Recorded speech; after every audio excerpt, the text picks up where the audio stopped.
Hello, everyone, and welcome back to the Purple Sector podcast. My name's Isa, And I'm Yusuf. and in today's episode, we're going to be looking back at the Monaco Grand Prix and what a Grand Prix it was. It was amazing. It was so good. Yeah, It was dry to wet, and chaos. even before the dry, even before the wet. Sorry, it was a lot of overtaking, which isn't obviously very normal in Monaco. Yeah, A lot of crashing.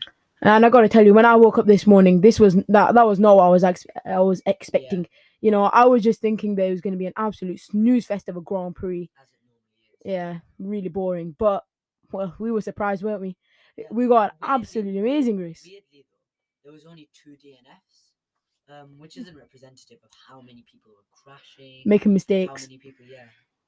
A lot of people deserved Yeah. to crash out. So They got lucky. looking back at our predictions that we did, in fact, so we did these predictions on Friday for the Grand Prix, and everything that we thought would happen.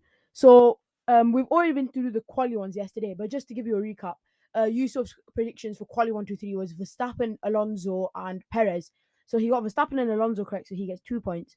Whereas I predicted Verstappen, Alonso, Leclerc, which was correct. Obviously, Leclerc got the 3-place penalty, which then demoted him down to 6. So But does he, that count? he did qualify third. Okay. So he did go third. So I get 3 points, and I'm leading Yusuf because he's got 2.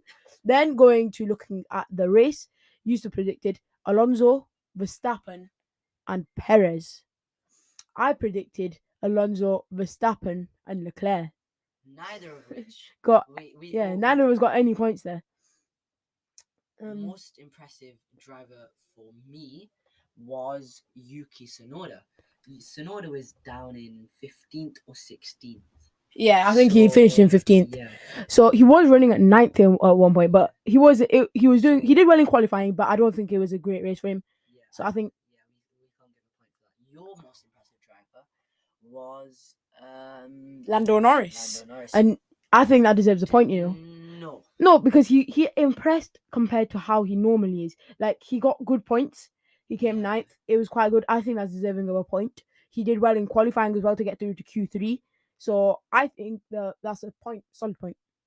So Okay, then. yeah, we're giving that. And So I'm leading, by the way, 4-2 now. my most impressive team was Aston Martin. That is a tough one because Fernando Alonso got his highest position this season, but Lance Stroll was down in 16th. And then he DNF'd. Yeah. Yeah, that's a hard one. I don't think that's deserving. I can't give you a point for that because this is a team. You know, you're looking at it as a whole, as a collective.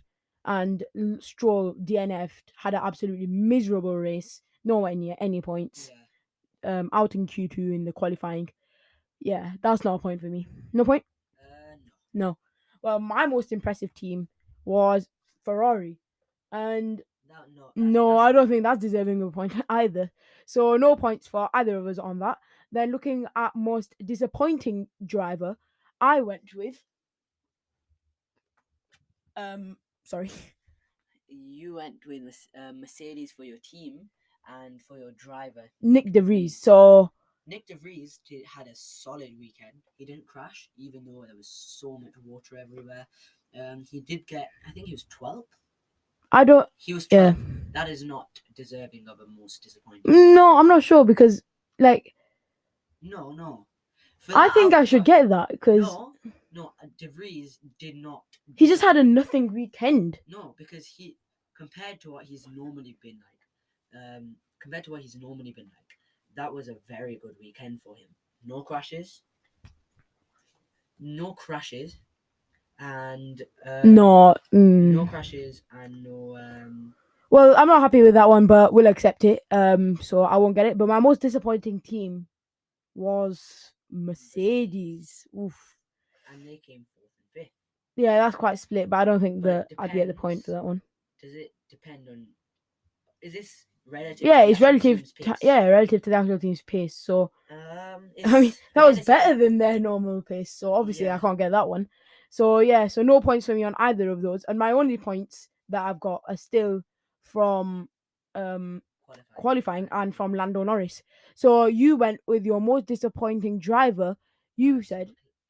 So my most disappointing team was McLaren, and my most disappointing driver was Albon. Ooh. So Where did Albon go? I'm not sure, but he was outside of the top 10. So um phew. I'm not 100% sure, but I think that Albon, you don't deserve a point for most disappointing driver because he wasn't that bad of a performance in that And I Williams. don't think McLaren was either. Well, yeah, I don't think McLaren deserves a point. Yeah. So basically, looking back at all the points, I've got the majority. So he got 2 from qualifying, I got 3 from qualifying, and I got Lando Norris, and not neither of us got any points for anything else other than that. So, I end up winning 4-2.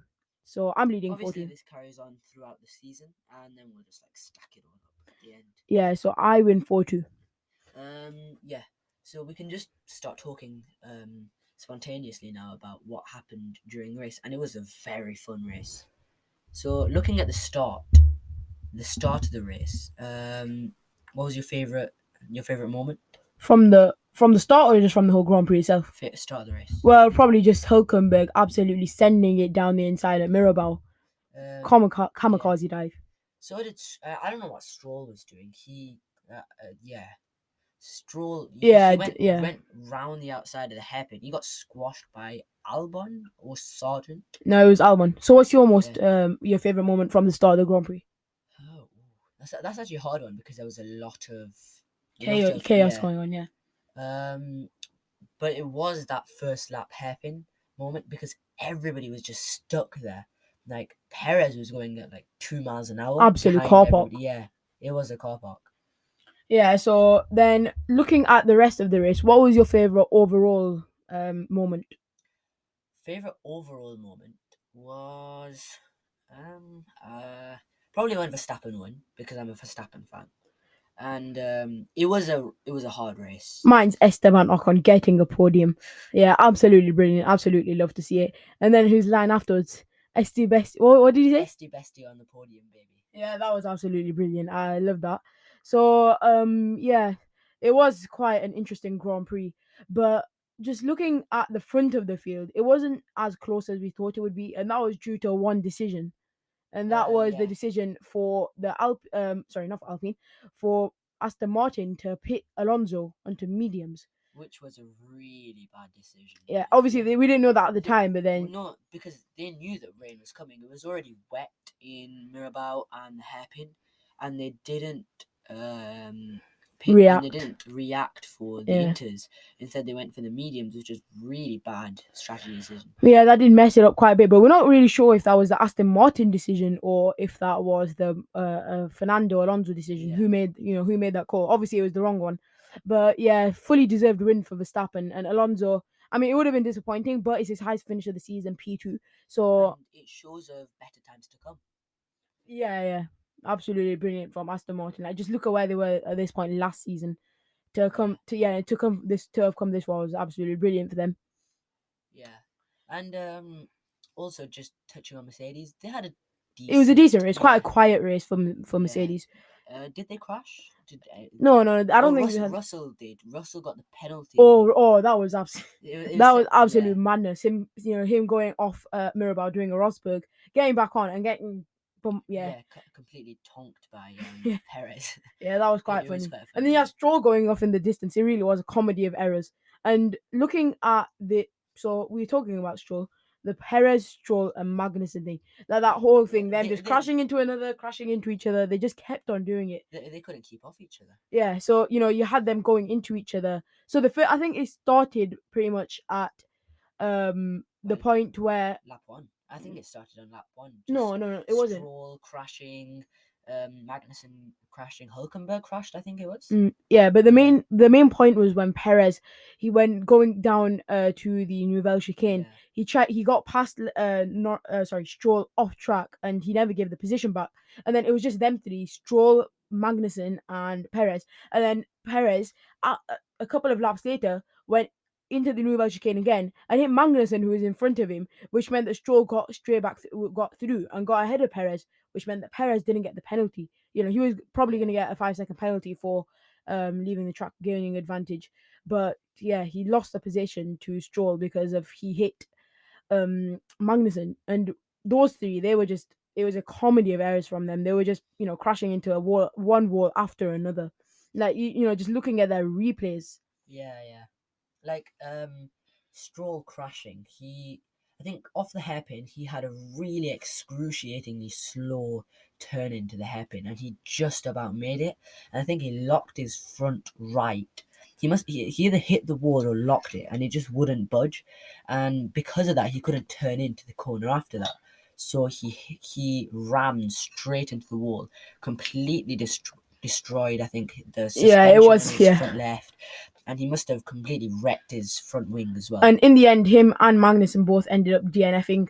Their cars had taken an absolute battering. I don't know, want to know how many front wings they'd both gone through. Yeah, yeah. And Perez as well. Perez broke his front wing a couple of times. Yeah. His end So plate there was a lot of carbon fiber flying everywhere. yeah, I don't know what those three were doing. Yeah, it was absolute madness there. I think also Hulkenberg. Did you say Hulkenberg? No, Hulkenberg was just that lap one incident when him and Albon, I think it was, at Mirabel. Yeah, even that, I don't know what he was But I doing think there. everybody was scrapping quite a lot at the back. It wasn't much at the front. I think the top 10 all kept their positions. And it was quite an So- interesting race. Like, it was a really good race for Yeah. if you wanted chaos and overtakes. Wet, dry to wet. What more could lots of overtakes around Monaco? What more could you ask for? To be honest. Yeah, and I can't remember what lap, it was like 60 or something, and they were showing Verstappen driving a lap, and I just winced every single time he went through a corner because it was just twitching that back end, and he got so close so many times to Yeah. completely binning it. It was quite scary. Yeah, it was pure madness when that rain came along.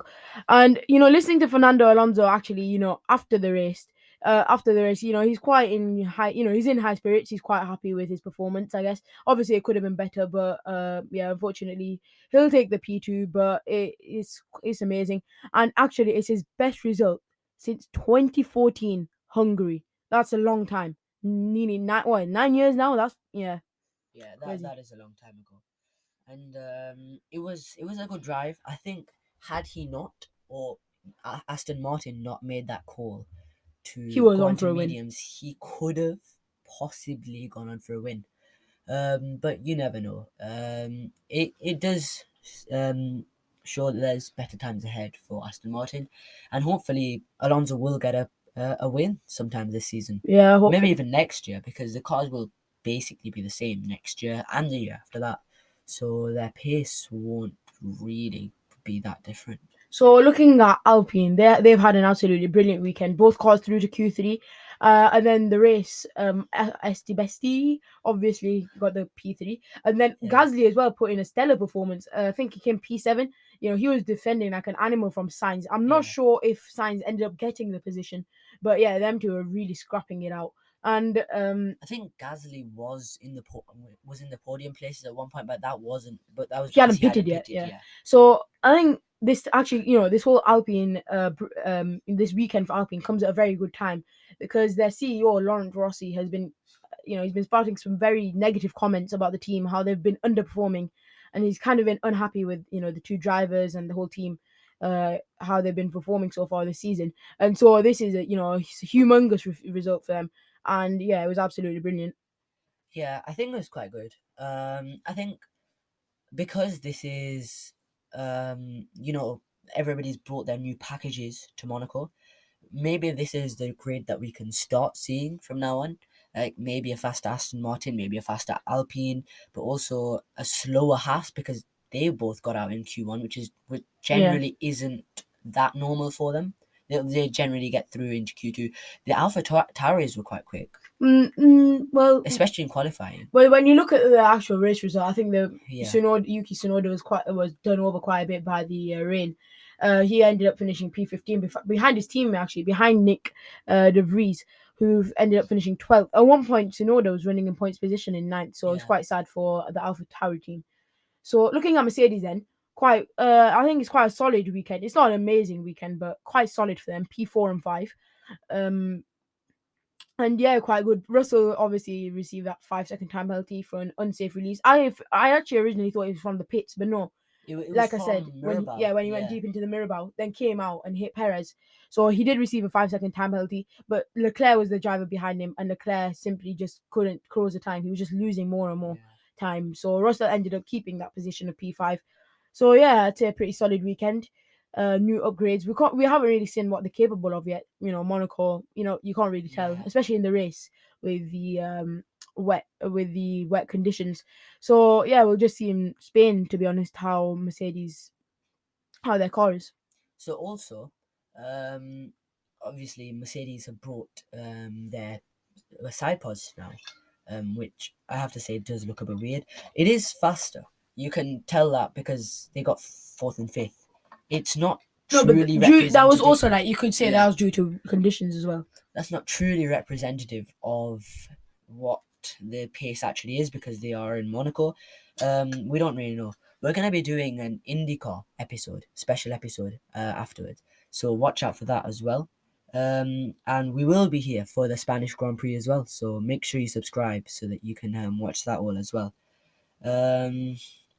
Have we talked about all the teams or Alfa Romeo actually? Yeah, no, quite a quiet weekend for them. Yeah. Nothing really I happened. think Zhou was 19th and he made about 6 positions or 4 positions, something like that.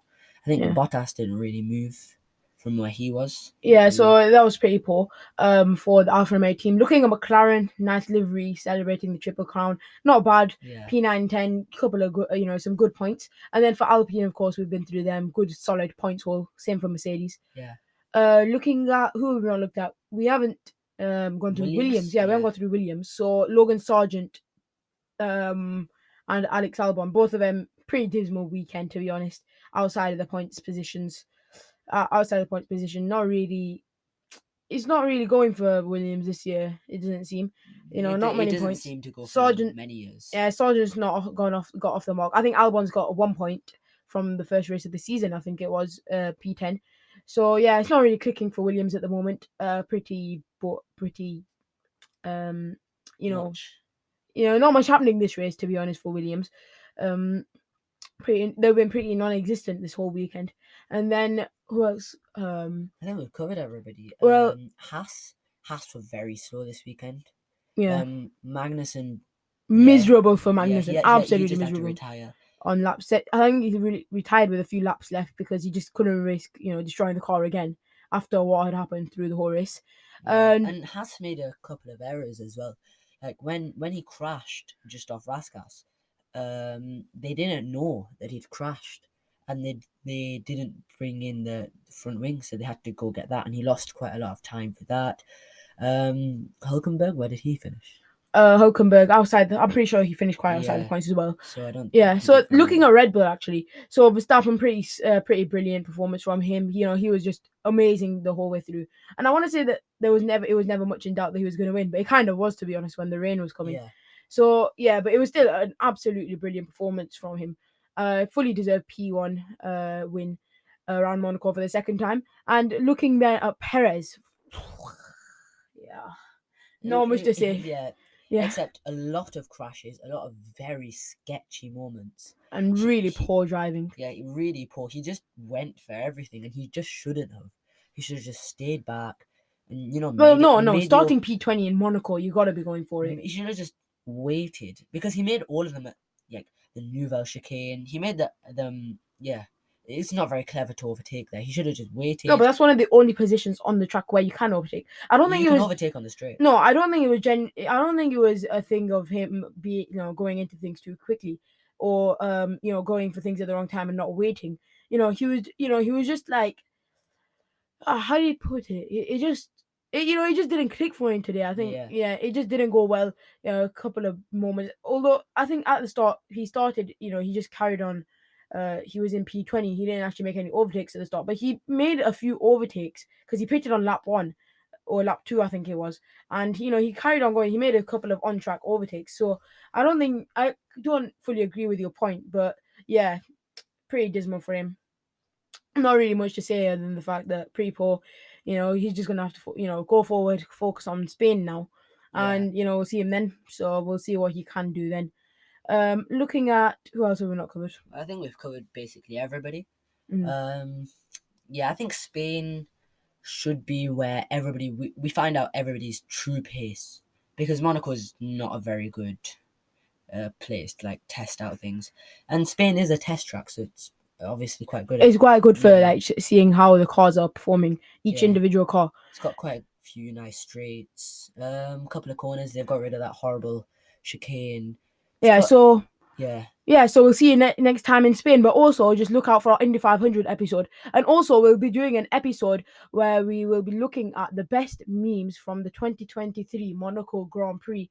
That will be coming out either tomorrow or Tuesday, where we'll be looking through that. So yeah, thanks for listening. Make sure you join us in Spain, and also for our special episode of the Indy 500, and our episode coming out possibly tomorrow for the best memes of the Miami Grand Prix. Monaco Grand Prix. But yeah, thanks for watching, and we'll see you next time. Bye.